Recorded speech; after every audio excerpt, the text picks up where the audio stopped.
No es costra fermentada en tu costado. Muy bien, amigos contraculturales, hoy 30 de septiembre está en línea telefónica el investigador y biógrafo de César Vallejo, escritor y docente, quien ha dado al Perú y al mundo una biografía total de nuestro gran bate universal. Hoy conversamos con el maestro Miguel Pachas Almeida y le damos la más cordial bienvenida. Muy buenas tardes, maestro. ¿Cómo estás, Jorge? Mucho gusto. Un saludo cordial pues a la ciudad hermosa de Huancavelica a través de las ondas de Radio Estudio 196.3. Estoy pues listo para dialogar un poco sobre nuestro gran poeta César Vallejo, estimado amigo Jorge. Así es, muchas gracias, maestro, por la oportunidad que nos brinda. Y hoy nos reúne uno de los relatos, uno de los cuentos cortos más importantes tal vez de Vallejo. Estamos hablando de Paco Yunque, ¿no? Este magistral cuento, y esperamos puede ser ilustrados por usted y tener una conversación sobre este tema que a mi parecer está aún muy vigente. En este primer momento quisiera analizar, ¿no?, el nombre del cuento, ¿no? Paco Yunque, ¿no? ¿No le parece a usted que ese nombre engloba el relato y que Vallejo en su genialidad nos deja muchas alegorías? Bueno, claro que sí. Pienso que en el año 31 que escribió este cuento, ya estando él en Madrid después de ser expulsado de Francia por sus ideas políticas, creo que la palabra yunque, como tú lo mencionas, tiene necesariamente el influjo, ¿no?, la influencia de su pensamiento marxista de la época, ¿no? Por eso que esta obra, Paco Yunque, en su momento que fue solicitado por un editor español, fue rechazado porque era muy triste, pero yo creo que más bien fue rechazado porque enmarcaba pues su pensamiento político en ese momento de César Vallejo, ¿no? Entonces es como una representación ese nombre, ¿no? Porque Paco bueno, es un nombre como muchos otros, ¿no? Coco, Pepe, en fin. Pero Yunque, que viene a ser el apellido, y que seguramente existe el apellido, pero también Yunque viene a ser ese metal, pues, ¿no?, que está ahí, ese pedazo de fierro que recibe los golpes, ¿no?, los mazos de la injusticia, porque este cuento es un cuento sobre la injusticia. Quisiéramos, maestro, que escucháramos un pequeño audio para ir avanzando en la conversación. Bueno, como decía, esta obra fue escrita en 1931 y recién fue publicada de manera póstuma por Georgette, ya más o menos cerca del año 1967. En realidad fue una obra interesante porque inmediatamente se leyó mucho en la escuela peruana de la época, ¿no? Y causó mucha sensación. Muchos niños han llorado con este cuento, han llorado porque han vivido en la lectura la injusticia que se ve allí en ese cuento, ¿no? Uh-huh. Y creo que sería muy importante desarrollar ahora sí de qué manera ha influido o ha contribuido este cuento de Vallejo en la sociedad peruana, ¿no? Así es, vamos a escuchar un audio, maestro, y seguimos conversando. Ok. Todo quedó en silencio. Esto le dio miedo a Paco. El profesor lo llevó a sentarse en una carpeta junto a un niño de su mismo tamaño. ¿Qué se llama usted? Paco. Diga usted todo su nombre. Paco Yunque. Muy bien. Siéntense todos. Yo también me llamo Paco. Paco Pariña. ¿Y tú de dónde vienes? ¿Dónde está tu familia?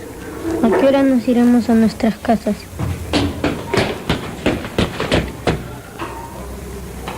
¿Otra vez tarde, Grieve? Es que me quedé dormido. Humberto Grieve era hijo de Dorian Grieve, gerente de los ferrocarriles de la Peruvian Corporation y alcalde del pueblo. Bueno, que sea la última vez. Pase a sentarse. Ven a mi carpeta. El señor lo puso aquí. ¿Y a ti qué te importa? ¡Silencio! Señor, Grieve se está llevando a Paco Yunque. Es que Paco Yunque es mi muchacho. Por eso. Muy bien, pero yo le he colocado con Paco Fariña. Déjelo que vuelva a su sitio. Yo quiero que Paco Yunque se quede conmigo. Déjelo, le he dicho. No, señor. ¿Cómo? No. Grieve, ¿qué es esto? ¿Grieve? Él es mi muchacho. He dicho que él es mi muchacho. Él es mi muchacho. He dicho que él es mi muchacho.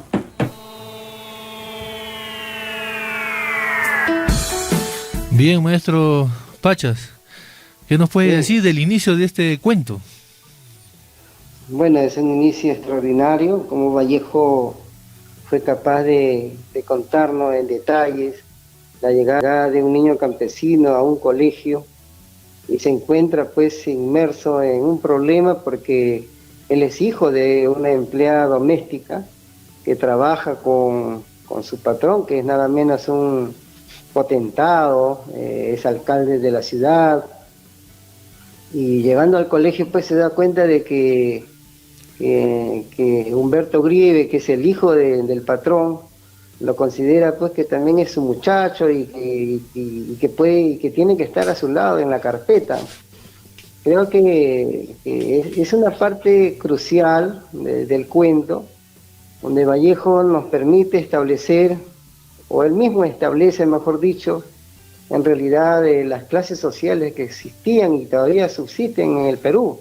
Es decir, la burguesía por un lado, la gente que tiene dinero, y por otro lado tenemos a los pobres, a los humildes, y en el centro se ubica pues necesariamente el profesor, ¿no? Aquel que en el cuento se ve como que si estuviera al servicio de la burguesía, ¿no? Claro, sobre todo al servicio de la injusticia, ¿no? Es como hacerse, como se dice coloquialmente, hacerse loco, ¿no? Acomodarse a las conveniencias. Y eso ocurre en nuestra realidad. Pero también ahí se nos dice, maestro, en el cuento, que es un cuento corto, muy bonito, que todos podemos leer. Se dice que el papá de Humberto Grieve se llama Dorian Grieve, ¿no? Bueno, tal vez sea pues haya sido también la idea de Vallejo, no sé, usted nos lo dirá porque usted es el conocedor del Gran Bate, pero Dorian también se llamaba pues el personaje, ¿no? de Dorian Gray, ¿no? El retrato de Dorian Gray, que también pues es un tipo narcisista y que causa muchos males, ¿no? Por ese amor propio, ese amor excesivo hacia él mismo, ¿no? Y bueno, esto solamente que viene a colación por el nombre, ¿no? Justamente el papá pues de este chico, el chico opresor en otras palabras, se llama Dorian, ¿no? ¿Usted cree que también Vallejo ha ido armando y dando forma a este relato para que quede pues esto y se impregne en la mente de los que lo leen? Bueno, yo creo que Vallejo ha tenido muy en claro cómo sucedían los hechos sociales y económicos y a la vez políticos en la época que le tocó vivir en el Perú. Si por ejemplo analizamos el Tusteno, Vallejo pone personajes que están en el poder precisamente con apellidos extranjeros, o sea, dueños de transnacionales, ya sean mineras, en este caso de ferrocarriles. Entonces a mi parecer muy particular, Vallejo ha tratado de situar el cuento de Paco Yunque en un lugar, digamos, costeño, por decir, donde viene una madre procedente de nuestras zonas andinas, y viene a trabajar como empleada, y que allí precisamente por su lugar que ocupa en las clases sociales, pues recibe, no solamente ella, sino hasta su hijo, recibe el maltrato hasta del hijo, del que mantiene el poder económico en ese momento, y en ese sentido creo que Vallejo nos alecciona con claridad la cruda realidad de esa época. Así es, ¿no? Esa realidad tan terrible. Maestro, vamos a escuchar un segundo audio para ir desglosando pues esta hermosa historia. Ok. Señor, me está amenazando. ¡Silencio! Vamos a hablar hoy de los peces y después harán un ejercicio escrito. ¿Han entendido? Sí, señor. A ver, ¿quién puede decir algo sobre los peces? Señor, yo he cogido muchos peces y los he soltado en mi casa y no se mueren nunca. Pero ¿los deja usted en alguna vasija con agua? No, señor, están sueltos entre los muebles. Sí, ya, porque mi papá tiene mucha plata y va a llevar a mi casa todititos los peces del mar para mí. Bueno, silencio. Grieve seguramente no se acuerda bien, porque los peces mueren cuando... ¡Se les saca del agua! Y además mi papá tiene plata todo. ¡El mío, señor! ¡Mi papá también tiene plata, señor! ¡El mío! ¿Y tu papá no tiene plata? Mi mamá tiene también mucha plata, ¿Cuánto? como 40 soles.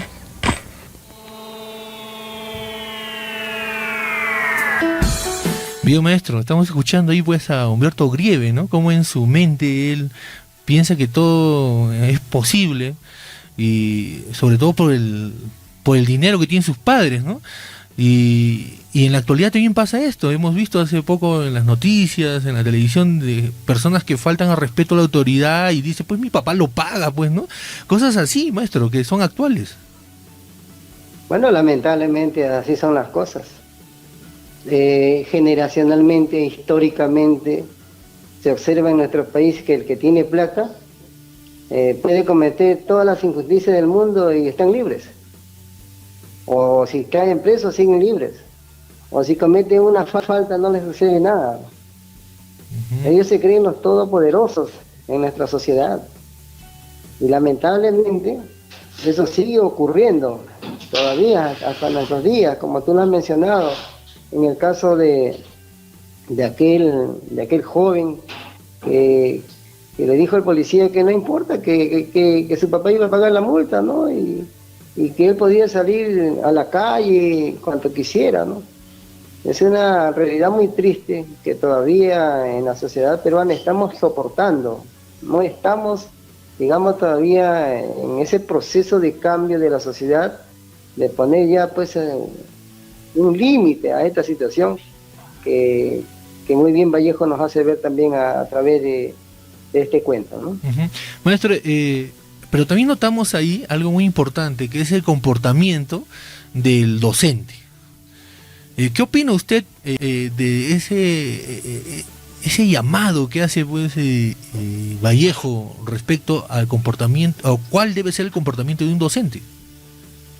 Mire qué interesante, Vallejo fue profesor, pero que también en el transcurso de su vida magisterial se ha dado cuenta, yo presumo esto con mucha seguridad, se ha dado cuenta cómo actúa el maestro frente a la realidad social, económica y política de su época. Yo me imagino que él se ha dado cuenta cómo es que el maestro actúa frente a los hijos de nuestros pobladores andinos, ¿no es cierto?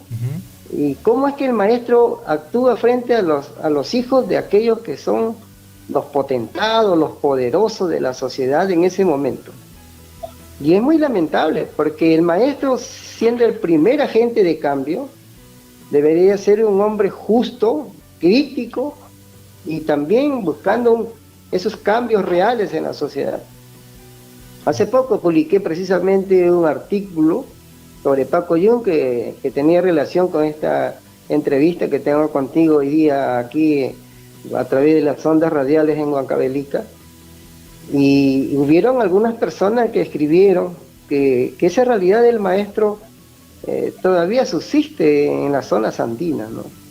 Entonces, a mi criterio, es una situación que llamaría a la reflexión, donde todos los maestros que me están escuchando, ¿no es cierto?, todos aquellos que pertenecen de repente a un gremio sindical, nos tendríamos como un trabajo, como un objetivo general de que el maestro en primer lugar debe proteger y debe defender, ¿no?, a nuestras clases sociales, en este caso a los hijos de nuestros padres de familia de origen andino o de clases sociales bajas que están sufriendo los embates del poder, de los poderosos de la época. Y eso necesariamente requiere una reflexión de todos los profesores que nos están escuchando o que me están escuchando ahorita desde Huancavelica a todo el Perú, mi estimado Jorge. Pues entonces podemos hablar de que se debe crear pues una conciencia docente, una conciencia en el profesor frente a su función en la sociedad.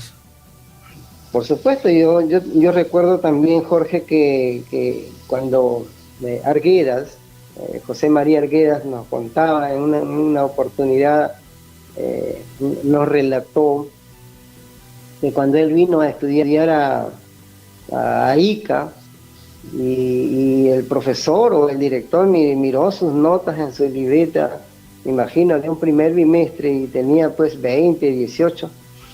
Él contó de que el director en ese momento dijo que acá en la costa un serrano no puede tener esa nota, pues. Eso es imposible, ¿no? Un serrano, o sea, la idea de un profesor en ese momento, nos contó Argueda, la idea de un profesor es que el niño, tanto de la sierra como de la selva, es un niño que tiene condiciones inferiores a cualquier estudiante de la costa. Y esa es una cruda realidad, es una triste realidad que nosotros tenemos que... Yo soy profesor, ¿no?, y yo jamás he visto en los chicos que vienen de la sierra, de la selva, como seres inferiores. Al contrario, hay que apoyarlos, e incluso eso hemos encontrado estudiantes de las procedencias mencionadas que son mucho más estudiosos que los que viven en la costa. Y un ejemplo ha sido el propio César Vallejo, ¿no?, que cuando llegó, por ejemplo, a Trujillo, a la Universidad de Trujillo, Víctor Raúl Aya de la Torre, al ver pues que Vallejo sobresalía cuando hacía las sustentaciones de sus trabajos, pensó para sí, vi este cholito machacón, ¿no? O sea, para mí que fue unas palabras peyorativas. No sabía realmente Víctor Raúl que Vallejo era un estudioso excepcional, que había sido el mejor alumno de su promoción cuando era estudiante en la primaria en Santiago de Chuco, o que fue uno de los alumnos más destacados en Huamachuco en el nivel secundario, y que en la universidad pues, también recibió muchos premios por su gran rendimiento académico. Entonces, en este sentido, Vallejo también representa a ese estudiante andino, ¿no?, que ha destacado como un gran estudiante. Y eso debemos enfatizarlo siempre, ¿no? Debemos borrar de nuestro ideario pues el hecho de que no ser de la costa, peor aún, ¿no?, o más aún, no ser de Lima signifique que somos menos. Al contrario, ¿no?, hay muchas personas importantes en la historia del Perú que han puesto pues el pecho, como se dice, ¿no?, y han dejado en alto a los Andes peruanos y a la selva peruana. Un ejemplo nada más, tenemos a Cáceres, ¿no?, Gran Cáceres, ¿no?, a Cuchano, ¿no? Y así tenemos tantos otros ejemplos.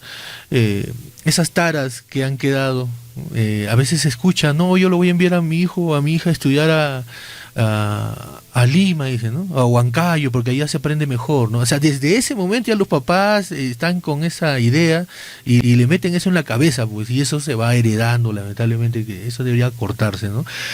Vamos a escuchar un tercer audio, maestro, para continuar con la historia de Paco Yunque. Muy bien.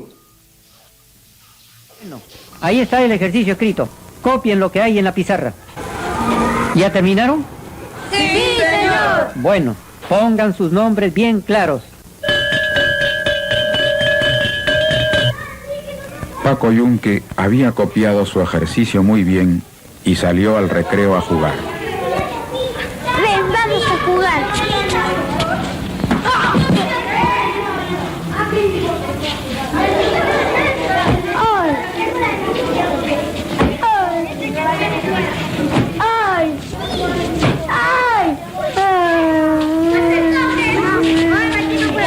No te digo que saltes sobre Paco Yunque. Oye, Paco Fariña, Paco Fariña, te voy a dar un puñetazo. ¿Por qué tu muchacho le pegas y lo hace llorar? Pégale y verás.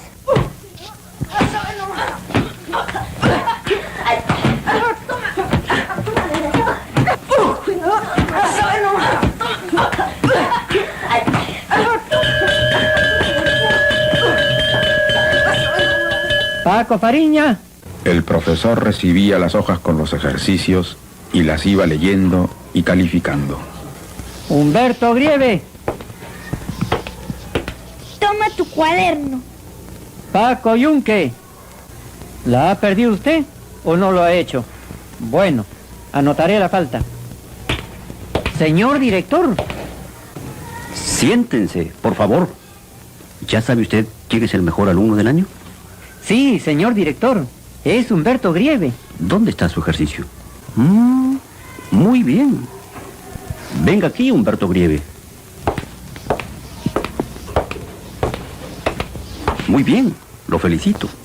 Todos ustedes deben hacer lo mismo que Humberto Grieve.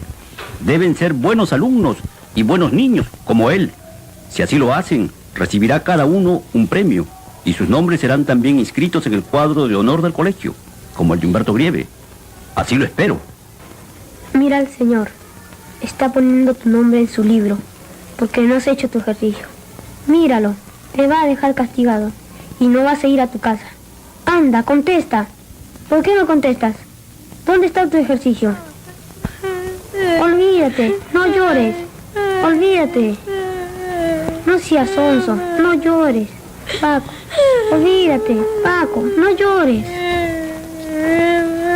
Pelear por y pelear para que el individuo sea un hombre y para que los señores sean hombres, para que todo el mundo sea un hombre y para que hasta los animales sean hombres. El caballo, la mosca, un hombre, y el olivo, un hombre, y hasta el ribazo, un hombre, y el mismo cielo, todo un hombrecito. Bien, maestro. Estamos escuchando esta parte del cuento, ¿no? De Paco Yunque, y se nota ahí pues la injusticia, ¿no? Porque Humberto Grieve le roba el ejercicio y lo hace pasar como un trabajo suyo, es felicitado y premiado, y eso lo sabe el propio profesor, ¿no? Estas injusticias que pueden ocurrir ahí en este cuento, maestro. Yo siempre he pensado, Jorge, que la escuela no es más que el microcosmo de una realidad, de una sociedad. ¿No? Así lo he puesto en el libro biográfico de Vallejo, de que en la escuela se vive lo que las clases sociales, ¿no? Todo lo que ocurre entre las clases sociales, entre los adultos, los niños llevan lo mismo, las mismas ideas, la misma costumbre de los padres lo llevan al colegio, ¿no? Y es allí donde, a través de esta obra que ha escrito Vallejo, cómo es que lamentablemente prevalece la injusticia y que también lamentablemente los directivos, el director, el profesor, prácticamente hacen que esta realidad se mantenga, el status quo prosiga su curso. Y creo que eso es lamentable porque los profesores tenemos que ser agentes de cambio, aquellas personas que son intelectuales, que tienen que tener la capacidad de discernir y de buscar la justicia y sobre todo formar a los niños en la toma de conciencia de la importancia que tiene la verdad y la justicia en este caso, ¿no? Uh-huh. Maestro, se ha dicho que el cuento de Paco Yunque es un cuento demasiado triste y que Vallejo tal vez ha querido hacer ver eso, ¿no? Exagerar, pero nosotros sabemos que esto no es así. Por ejemplo, en la época actual, este cuento podría verse como un ejemplo de bullying, ¿no? El bullying, de este abuso que hay, esta violencia que hay entre los niños, entre los jóvenes. Pero creo yo que va más allá, ¿no? El cuento de Vallejo tiene también, pues, como usted ya lo ha dicho, ribetes de exigencias por una justicia, ¿no? Tiene un llamado a luchar por una educación justa, que todos seamos iguales en los colegios y como usted mismo lo ha dicho, que es un reflejo de la sociedad, ¿no? Pero siempre se le ha atacado a Vallejo, ¿no? Se le ha dicho una serie de cosas. ¿Qué nos puede decir usted al respecto? Bueno, sí, en realidad es una obra muy triste. Yo recuerdo que una noche le leí el cuento a mi hijita y terminamos llorando los dos, porque sí es muy triste, pero también nos quedó, al menos en ese momento, a mí particularmente, porque mi hija era pequeña, me quedó esa rabia de que existe todavía la injusticia. Y Vallejo nos hace ver pues este cuento dentro de la perspectiva política marxista. Pero conforme han pasado los años, también esta obra, que estamos diciendo, mucha gente lo ha catalogado como muy triste, ha sido utilizado por algunas personas para desacreditar precisamente esa tristeza. Me refiero en el caso de Diego de la Torre, ¿no?, que fue presidente del Pacto Mundial en el Perú. En el 2012 publicó una nota titulada Vallejo, Ribeiro y Montaigne en el diario El Comercio. Allí dijo lo siguiente, afirmó lo siguiente: si César Vallejo, si bien fue un buen poeta, influyó de manera negativa en el subconsciente colectivo de los peruanos. Y agregó lo siguiente: hemos superado esa letanía derrotista al estilo del cuento Pacoyunque de César Vallejo, que tanto daño le hizo al país. Como verás, este señor Diego de la Torre nos da a entender de que Pacoyunque ha hecho que los peruanos seamos personas derrotistas, con esa mentalidad perdedora, y eso no es cierto, eso es totalmente falso, porque Vallejo más bien a través de este cuento nos hace ver de la injusticia que ocurre en la sociedad peruana, nos hace ver que existen las clases sociales y cómo actúan estas clases sociales, y cómo se perpetúan también estas clases sociales a través de la escuela.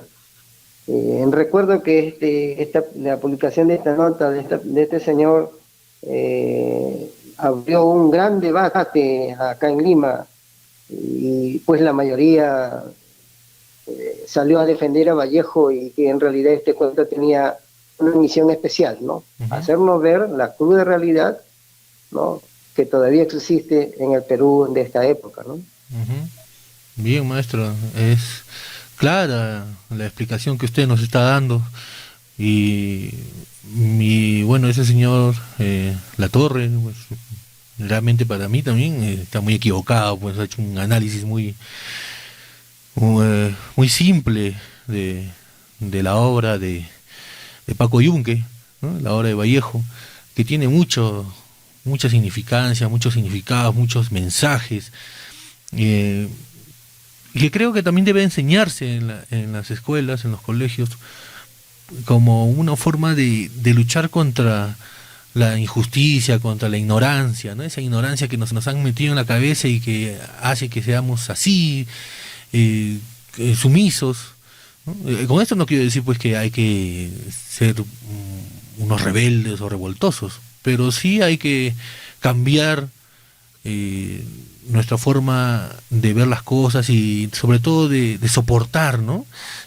Soportar lo injusto. Y en la obra también se ve, se lee cuando los compañeros golpean a Humberto Grieve porque ya está abusando de Pacoyunque, ¿no? Pero hay un dibujo también en uno de los cuentos, en el cuento, mejor dicho, de Pacoyunque, hay un dibujo donde se ve un niño grande y una fila de niños, hasta un niño pequeño, ¿no? Y el grande jala la oreja y el resto se jala en la oreja, ¿no? Y el último que está al final también se le jala la oreja, pero él no tiene a quién jalarle la oreja, ¿no? O sea, el rico siempre jalará la oreja y nadie se le jalará, y el pobre siempre sufrirá, pues siempre estará con la oreja pues ahí, ¿no? Reventada de dolor. Los del medio jalan la oreja y se dejan jalar la oreja. Es una alegoría bien interesante que nos hace ver pues la realidad en que vivimos desde hace tiempo, ¿no? Claro que con esto de la reforma agraria y todo cambió mucho también, pero se sigue, ha ido mutando, porque la injusticia tiene armas poderosas, ¿no? Y que van mutando y van cambiando para lograr sus fines. Maestro, yo quería solicitarle que nos diera sus impresiones finales sobre Paco Yunque, y también despedirnos pues de este programa tan bonito, esta conversación tan interesante que hemos mantenido. Claro que sí, Jorge. En realidad hemos analizado una obra fundamental de Vallejo que nos ha permitido ver a través de este cuento cómo funciona, cómo interactúan las clases sociales en el país, y también ocurre en la escuela. Yo me permito sugerir a todos mis amigos huancavelicanos y también a mis amigos peruanos, y sobre todo a los maestros peruanos también, de que leamos la obra Paco Yunque de Vallejo, y que se enseñe a los estudiantes que no es solamente una obra triste, sino que es una obra que trae muchos valores, como por ejemplo el valor de la justicia, ¿no? El valor de la verdad, de la honestidad, y por qué no también hacer un análisis sobre la lucha de clases sociales que existen, para que de esta manera exista también ese espíritu, ¿no?, de buscar la igualdad social, la igualdad económica. Creo que los maestros no están, digamos, cumpliendo realmente su labor si solamente hablan de Paco Yunque, el niño triste, el niño sufrido, el niño que sufre bullying. Creo que si lo dejamos en ese nivel, no estamos cumpliendo con una labor real que debe realizar un maestro en una sociedad subdesarrollada como el Perú. Y también los invito a que leamos todas las obras de Vallejo, porque en las escuelas peruanas solamente se lee en los heraldos negros. No se analiza Trilce, no se estudia poemas humanos, y España parte de mí este cáliz, y mucho menos las obras o los ensayos de Vallejo. Creo que si en la escuela se leyera a Vallejo en forma integral, pues necesariamente nuestros jóvenes van a llevar ese mensaje y van a tratar también de cambiar esta sociedad peruana. Gracias, Jorge, por esta gran invitación que me has hecho. Bien, maestro, muchísimas gracias a usted, y vamos a tener otras entrevistas para seguir hablando del gran César Vallejo. Cuídese mucho y nos estamos escuchando, maestro. Gracias, mi hermano. Un abrazo, Jorge. Un abrazo, hasta pronto. Un abrazo, maestro.